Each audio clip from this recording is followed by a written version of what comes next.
2019 में हम लोगों ने आरंभ किया था और आज करीब करीब 5 साल पूरे हो गए हम लोगों के, 6वां साल चल रहा है। और हमारे पास 4-5 गाय से हम लोगों ने शुरू करी थी। आज टोटल हमारे पास 2 गौशाला है कि यहाँ एक जेवर में, दोनों मिला के 500 प्लस ज़्यादा हमारे पास गौवंश है। करीब 500 लीटर के आसपास का हमारा उत्पादन है और पूर्णतः ये गौशाला है टेक्नोलॉजी ड्रिवन है, कोई भी काम यहाँ मैनुअल नहीं होता। अमेरिका जैसी कंट्री में, ब्राज़ील में हमारी गिर, हमारे गाय, हमारे साहिवाल, हमारे थार पारकर को ले जा करके उन्होंने A2 नाम की कैटेगरी डेवलप कर दिया। घी मानो 3 लाख रुपए के आसपास होगा, 22 लाख रुपए के आसपास डेयरी प्रोडक्ट है और मतलब जिसमें मिल्क मेजर है, तो 25 लाख का सेल है, 3 करोड़ का टर्नओवर हम लोगों का। तो दोस्तों आज हम बात करने वाले हैं देशी गौवंश के बारे में, डेयरी फार्म के बारे में, क्यों हमारे जो डेयरी फार्मर सक्सेस नहीं हो पाते हैं। साथ ही आपको ऐसे बिजनेसमैन सर से मिलाने वाले हैं जो डेयरी फार्म चला रहे हैं पिछले 4 से 5 साल से सफलतापूर्वक। जानेंगे क्यों सफल है, कितने लीटर का दूध ये दे रहे हैं और कितने का दूध का प्रोडक्शन है, कहाँ पे सेल कर रहे हैं, कैसे अपनी इन्होंने मार्केट बनाई है। तो चलिए पूरी बात करते हैं सर के साथ। सर नमस्कार। नमस्कार। कैसे हो सर? बढ़िया सर, बढ़िया। जय गौ माता। थोड़ा सा परिचय दीजिए सर, हम लोग कहाँ पे खड़े हैं? मेरा नाम नरेंद्र कुमार है और हम अभी सेक्टर 135 नोएडा में, और इस गौशाला का नाम है हिंद राइज गिर गौ संवर्धन आश्रम। और जैसे नाम में गिर है तो यहाँ ज़्यादातर गिर गाय हमारे पास है और थोड़ी बहुत साहिवाल और थार पारकर है। 2019 में हम लोगों ने आरंभ किया था और आज करीब करीब 5 साल पूरे हो गए हम लोग, 6वां साल चल रहा है। और हमारे पास 4-5 गाय से हम लोगों ने शुरू करी थी। आज टोटल हमारे पास 2 गौशाला है कि यहाँ एक जेवर में, दोनों मिला के 500 प्लस ज़्यादा हमारे पास गौवंश है।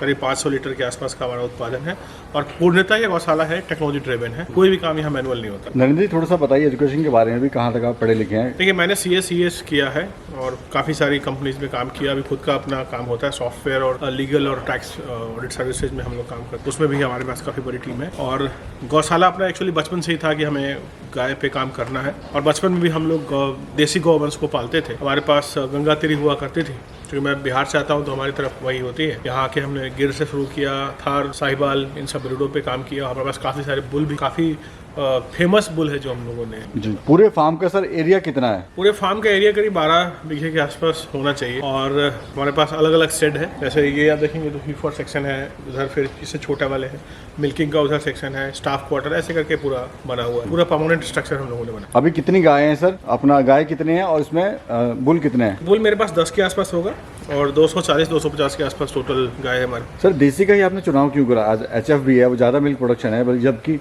देसी जो है कम दूध देती है। देखिए अमृत तो कम ही होगा, देसी गौवंश तो अमृत दूध देती है और A2 मिल्क है। बहुत सारे लोगों को पता नहीं होगा कि मिल्क में क्या कैटेगरी है। तो मिल्क में 2 कैटेगरी, जो भारतीय नस्ल है, चाहे गिर हो, थार पारकर हो, कांकरेज हो, गंगा तिरी हो, और भी हर स्टेट का अपना गाय है। जिस स्टेट की अपनी गाय है, और हमारी जो गाय है वो गौ माता है। विदेशी गाय गौ माता नहीं, वो एनिमल है।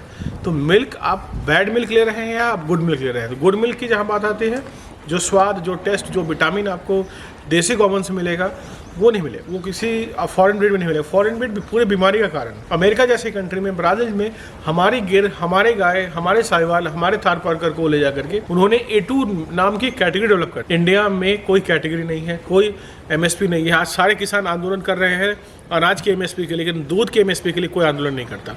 तो दूध के भी MSP होनी चाहिए और दूध का 2 अलग अलग कैटेगरी होना चाहिए, A2 और A1। A1 यानी कि जर्सी विदेशी गाय, जिसका दूध बिल्कुल बेकार होता है और मैं दावे के साथ कह सकता हूँ कि ये बिल्कुल किसी काम का नहीं होता। A2 में स्वाद है, टेस्ट है, विटामिन है, ओमेगा 3 है, काफ़ी ऐसे साइंटिफिक तरीके हैं जो आपको एक मेडिसिनल वैल्यू आपको इस मिल्क में मिलता है। तो इसलिए हमने शुरुआत किया था कि सोसाइटी में एक चेंज आए और हमारी मातृभूमि की है, हमारी गाय है और हमारे तो सनातन धर्म का है, गाय हमारी माँ होती है। तो माँ की सेवा करने से अच्छा दूसरा क्या बड़ा काम हो सकता है? सबसे बड़ा काम मैं मानता हूँ। और आप गौ सेवा कर रहे हैं, गौ पालन कर रहे हैं, गौ रक्षा कर रहे हैं, तो आप भगवान की सही में आराधना कर रहे हैं और यहाँ भगवान ही है। जितनी गाय हैं उनमें सारे भगवान हैं। सर देसी गौवंश अगर की बात करें, डेयरी की बात करें, फार्म बंद हो जाते हैं, उसमें बहुत सारे कारण हैं, लेकिन एक सबसे बड़ा कारण है लेबर का बहुत ज़्यादा कॉस्टली होना। तो आप ये बताइए अपने फार्म पे आपने क्या क्या हाईटेक किया हुआ है और क्या आपको इससे फ़ायदा हो रहा है? देखिए हमारी जो पूरी जो ट्रैकिंग है, एक गाय का ट्रैकिंग सॉफ्टवेयर में है, यानी कि डेयरी खाता ऐप जो हम लोगों ने बनाया है, उसमें पूरा ट्रैक होता है। यानी कि एक गाय का टैग है, हर गाय के कान पे जैसे 2821 है, इसका हर का एक टैग नंबर डला हुआ है। उस टैग नंबर से एक्टिविटी होता है कि आज हम क्या खिला रहे हैं, किसी का ट्रीटमेंट हो रहा है, क्या ट्रीटमेंट हुआ है। तो कोई भी गौ सेवक कल आएगा, वो लॉगिन करेगा, उसमें देख लेगा कि इस गाय का हिस्ट्री क्या रहा है, पास कौन सी बीमारी में कौन सी दवा खिलानी है, उसका भी हमारे पास पूरा डिटेल रहता है। और जहाँ तक लेबर की बात है, जो गौ सेवक है उनको आपको प्रेम करना पड़ेगा, उनकी प्रॉब्लम को समझनी पड़ेगी। अगर आप उनको प्रेम करेंगे, उनकी प्रॉब्लम को सॉल्व करेंगे, उनका ध्यान रखेंगे, तो आपकी गाय का वो ध्यान रखेंगे। तो हमारे यहाँ जो गौ सेवक है वो 5-5 साल स्टार्टिंग से लेके आज तक कोई भी गौ सेवक चेंज नहीं हुआ हमारा। फार्म पे जो गाय है सर पर लीटर कितना दूध दे रही है, मिनिमम से मिनिमम और मैक्सिमम से मैक्सिमम? देखिए मिनिमम बात करेंगे तो 6 से 8 लीटर का है, मैक्सिमम बात करेंगे तो हमारे पास 15 लीटर की गाय भी है, 17-18 पे भी गई है कुछ गाय तो। और हम लोग और प्रयास कर रहे हैं कि अच्छे बुल से ब्लड लाइन वाले से गाय को क्रॉस करवाया जाए। अच्छी एआई भी अभी हम लोगों ने यूज करना शुरू किया है, ताकि मिल्क प्रोडक्शन बढ़ेगा तो देसी गाय के प्रति लोगों का लगाव बढ़ेगा, और लगाव बढ़ेगा मार्केट बनेगा। हम लोग एक मार्केट क्रिएट कर रहे हैं। जो A2 का मार्केट देसी गाय का मिल्क का मार्केट था नहीं, आज हम लोग क्रिएट करने के बाद हमारे ऐसे कई सारे लोगों ने किया, तो बाकी जो बड़ी मिल्क कंपनी है उनको भी मजबूरन A2 लॉन्च करना पड़ा, लेकिन वो किसी को नहीं बता पा रहा कि A2 लाते कहाँ से, जब उनके पास खुद की कोई गौशाला नहीं है। डेली सर कितना प्रोडक्शन आ रहा है मिल्क का? देखिए हमारे पास अभी 500 लीटर का मिल्क प्रोडक्शन है पर डे का ऑन एवरेज। अब मान के लिए साल का 18,000 के लीटर के आसपास, महीने का अब जोड़ेंगे तो 15,000 में बैठेगा। 1,80,000 लीटर साल का प्रोडक्शन रहता है हमारा, जिसमें वो अमूमन 80-90% हमारा मिल्क बिक ही जाता है, और उतना ही हम लोग बेचते हैं। बाकी दही और जो अपना है घी के लिए हम लोग उसको बचा कर रखते हैं, बाकी डेयरी प्रोडक्ट। सर ये जो आप गाय लाए थे कहाँ से लाए थे, कितने की आपको पड़ी थी? देखिए जो गिर है हमारे पास, ज़्यादातर गिर हम लोग लेके आए थे गुजरात से, और गिर की जो प्राइसिंग हमारे को मिली है वो 1.5-2 लाख 3 लाख से लेके 8 लाख तक की हमारे पास गाय है जो टॉप ब्लड लाइन वाली है। बुल हमने काफ़ी महंगे लिए हैं, बिकॉज हमने बहुत बड़े ही फेमस ब्रीडर से लेने का प्रयास किया, ताकि और जिनका बहुत पुराना एक्सपीरियंस है उनसे लिया। और थार पारकर हम लोगों ने राजस्थान से लिया है, साहिवाल हम लोगों ने पंजाब हरियाणा से लिया है। सर ये जो आप दूध दे रहे हैं कितने रुपए लीटर दे रहे हैं, और पैकिंग का क्या व्यवस्था, कैसे आप इसको पैक कर रहे हैं? देखिए दूध जो हम बेचते हैं A2 का वो 143 रुपये है। पैकेजिंग कम्प्लीटली ऑटोमेटेड है, हमारा जो प्लांट है वहाँ से प्रोसेस होता है और बोतल में पैक होकर के लोगों के जाता है। और ऑर्डर भी कस्टमर स्वदेशी VIP हमारा ऐप है, उसी ऐप से वो लोग ऑनलाइन ऑर्डर करते हैं, उनके घर तक पहुंचता है। जैसे बड़ी टेक्नोलॉजी कंपनी जो बड़ी D2C ब्रांड है जिस तरह से डिलीवर कराती है, उसी कंपटीशन में हम लोग आ रहे हैं, और भी गौशाला को हम लोग जोड़ेंगे ताकि उनको बेचने का टेंशन ना हो। उनको टेक्नोलॉजी हम देंगे, जितनी भी गौशाला को टेक्नोलॉजी चाहिए वो हम देंगे। तो सर सारा दूध तो सेल होता नहीं होगा, कुछ ना कुछ बच जाता है, जो बचा हुआ दूध है उसका आप क्या करते हैं? बचे दूध का बताया ना कि आपको कि हम घी में और जो पनीर है उसमें इस्तेमाल कर लेते हैं। आजकल तो हमारे पास बचता नहीं है, बिकॉज मार्केट सेट हो चुका है हम लोगों का, तो कोई ऐसी समस्या नहीं है। पर लीटर पर डे सर कितना लीटर आप घी बना लेते हैं, और दूध पर डे कितना का निकल महीने जाता का मानिए कि 100-125 लीटर घी बन जाता है हमारे पास, और अमूमन 30 से 31 लीटर में ही 1 लीटर घी बनता है। तो महीने का कितना दूध सेल कर लेते हैं, कितना घी, कितने का घी आप सेल कर लेते हैं? घी मानो 3 लाख रुपए के आसपास होगा, 22 लाख रुपए के आसपास डेयरी प्रोडक्ट है, और मतलब जिसमें मिल्क मेजर है, तो 25 लाख का सेल है, 3 करोड़ का टर्नओवर हम लोगों का भी है। ऑल ओवर आपका साल का 3 करोड़ का जी टर्नओवर है, ठीक है। सर फार्म पे और क्या क्या खर्चे हैं आपके?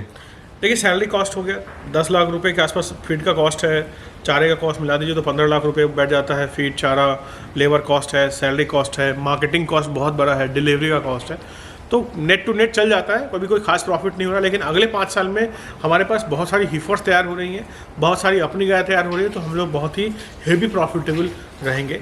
और क्योंकि बहुत सारी गाय हमें बेचनी भी पड़ेगी, हमारे यहाँ टॉप लाइन के बुल्स तैयार हो रहे हैं, तो बुल्स भी हम लोग देने का काम करेंगे। और अच्छे बुल्स हमारे पास अभी फर्स्ट जनरेशन जो हमने खुद तैयार किया है वो भी काफ़ी अच्छी संख्या में हमारे पास उपलब्ध है। लेबर कितनी है सर अभी आपके पास में? लेबर दोनों गौशाला मिलाकर के हमारे पास 40 है, क्योंकि दोनों यूनिट एक साथ ही चलता है। कुछ लोग यहाँ होते हैं, कुछ लोग वहाँ होते हैं, तो ट्रांसफर होता रहता है उनके आपस में। सर आपने शुरू में मार्केट अपनी कैसे बनाई? मार्केट की बात करिएगा तो हम लोगों ने पूरा डिजिटल हम लोगों ने चलाया है।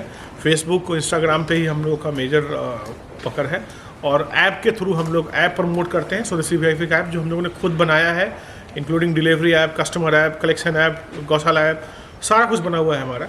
तो उसी से कस्टमर आते हैं, कोई बैन प्रोसेस नहीं, कोई कॉलिंग नहीं, कस्टमर को खुद मिल्क डिलीवर हो जाता है। डिलीवरी बॉय सुबह उठेगा अपना, उसको बाइक में दिख जाती है ऐप में कहाँ जाना है, क्या नहीं जाना, किसको देना, किसको नहीं देना। आप चाहे छुट्टी पे हैं, आप ऑफ कर दीजिए ऐप से ही, सारी फैसिलिटी, रिचार्ज करना, वॉलेट, जो एक आधुनिक सिस्टम में चाहिए वो सब कुछ हम लोगों ने बनाया और सबके लिए उपलब्ध है। सर आप तो सक्सेसफुली 5 साल से इसको चला रहे हैं, लेकिन क्यों हमारे डेयरी फार्मर भाई साल भर में इसको बंद कर देते हैं? देखिए साल भर में इसलिए बंद कर देते हैं कि उनकी शुरुआत गलत होती है, उनको रिसर्च नहीं होता, पता नहीं होता गाय के बारे में, वो गाय में ठगे जाते हैं। हमेशा हीफर से शुरुआत करिए, बछड़ी लेकर के आइए, उसको 1.5 साल, 2 साल, 2.5 साल की, 1 साल आप शांति से वेट करो, 1 साल कुछ मत करो, सिर्फ सेवा करो गाय की। अगले साल जब आपका दूध बढ़ना शुरू होगा, जब वो 20 हीफर गाय बन जाती है, फिर आप 10 हीफर और लेकर के आइए। इस तरीके से चेन बनाइए। हम लोगों ने भी गलती किया, पहले गाय खरीदी, फिर बाद में समझ में आया नहीं हीफर लेना चाहिए, तो हमने बड़ी संख्या में हीफर खरीदी, और सारे हीफर हमने गुजरात से लिया। और जो हीफर हमारे यहाँ की बच्चा दे रही है वो शानदार है, उसमें कोई दिक्कत नहीं है। सर ये फार्म का कितना एरिया टोटल और कितना सर फार्म का टोटल एरिया कितना, कितनी लागत आई आपको इस फार्म देखिए को बनाने में? 12 बीघे का है और करीब करीब 2 करोड़ के आसपास बनाने में लागत है। हम लोगों ने धीरे धीरे बनाया था, तो शेड है, मिल्किंग है, बच्चों के लिए है, सबके लिए अलग अलग लोगों ने बनाया है। अगर कोई फार्म शुरुआत करना चाहता है तो शुरुआत कैसे करें सर? ये शुरुआत करने का सिंपल है कि आप छोटा शुरुआत करें 10 से प्लस, और अगर आप 10-10 करके शुरुआत करते हैं, जैसे ईफर 10 लिया इस महीने, 6 महीने बाद फिर से 10 लिया, ऐसे करके चेन बना के 50 का चेन बनाइए पहले, फिर 50 के बाद फिर 50, 100 के बाद खरीदना बंद कर दो आप। 100 गाय से ही आपकी गाय 500-1000 तक पहुंच जाती है। ये इतना फास्ट भागता है जितना एफडी म्यूचुअल फंड शेयर्स नहीं भागेगा। इतना ज़्यादा प्रॉफिट हो सकता है अगर आप लंबे समय तक लगे रहे तो। खाने में सर आप इनको क्या क्या खिला रहे हैं अभी? देखिए अमूमन हमारे यहाँ हरे चारे का प्रबंध रहता है, दाना है हमारे पास गाय के लिए, खल देते हैं, बिनौना खल है, सरसों का खल है, और मक्का है, गेहूं है, बाजरा, सबको मिलाकर के हम लोग एक अपना फीड तैयार करते हैं जिसमें गुड़ है, तिल है, अश्वगंधा है, सब मिला करके एक फीड तैयार होता है जो हम लोग गाय को देते हैं। बुल के लिए अलग से फीड है हमारे यहाँ, बुल को सरसों का तेल, बाकी सारी चीज़ें दी जाती है। तो हीफर्स के लिए अलग है, जो छोटा काल्फ है उसके लिए, सबका फीड हम लोग, जेवर प्लांट है हमारा, वहाँ तैयार होता है। अच्छा, ये जो गोबर रहता है सर इसका आप क्या करते हैं? गोबर हमारे खेत में जाता है अभी 100%, क्योंकि हमारी खुद की ऑर्गेनिक फार्मिंग भी है, तो वहीं पे हम लोग गोबर का इस्तेमाल करते हैं। जी, क्या कहना चाहते हैं शॉर्ट में बताइए हमारे कस्टमर्स को या हमारे जो व्यूवर्स हैं उनको आप क्या देखिए, कहना आप चाहते हैं? व्यूअर्स को ये कहना चाहेंगे कि आज के समय में आदरणीय प्रधानमंत्री जी नरेंद्र मोदी जी के आने के बाद देश में आत्मनिर्भरता बढ़ती जा रही है। तो रोजगार सबको जरूरी नहीं कि सरकारी जॉब या गवर्नमेंट जॉब ही आपको मिले या प्राइवेट जॉब में अच्छा कमा पाया। आप खुद का व्यवसाय शुरू कीजिए। डेयरी उसमें से एक बहुत बड़ा अपॉर्चुनिटीज़ है। डेयरी में पूरा रिसर्च करके सरकार की जो इंसेंटिव्स है, स्कीम्स है, उसको समझिए, प्रॉपर प्रोजेक्ट प्लान बना के, बिजनेस प्लान बना के, प्रॉपर टेक्नोलॉजी के साथ, रिसर्च के साथ आप आएंगे तो निश्चित तौर पर 5 साल में एक बड़ा उद्योग आपके लिए खड़ा हो जाएगा। हाँ, 1 साल 2 साल का नजरिया जैसे आपने पहले भी कहा तो आपका व्यवसाय नहीं चलेगा। ये 5 साल का है। 5 साल का निर्णय लेकर के आइए, निश्चित तौर पर आप सफल होंगे और इससे बड़ा इंडस्ट्री आने वाले समय नहीं हो, क्योंकि भारत में 80% डेयरी का मार्केट अनऑर्गेनाइज है, यानी कि किसी को पता ही नहीं कि मिल्क सप्लाई कैसे होता है। आज भी हमारे देश में 25% दूध का प्रोडक्शन है और 100% डिमांड है, यानी कि 4 गुने का फर्क आ रहा है प्रोडक्शन में अभी। ये डेटा गवर्नमेंट का डेटा है। लोग मिलावट कर रहे हैं, पाउडर लगा रहे हैं। तो अगर आप प्योर मिल्क लेकर के आएंगे तो आप आराम से छोटी सिटीज़ में भी 90 रुपये 100 रुपये देसी गौवंश का दूध बेच पाएंगे। बहुत बड़ा अपॉर्चुनिटी है और इसमें लगे रहिए बस। तो दोस्तों सर ने बिल्कुल सही कहा, कोई भी काम शुरू करें थोड़ा सा लगन और मेहनत के साथ में पूरा रिसर्च करने के बाद इस काम को शुरू करें।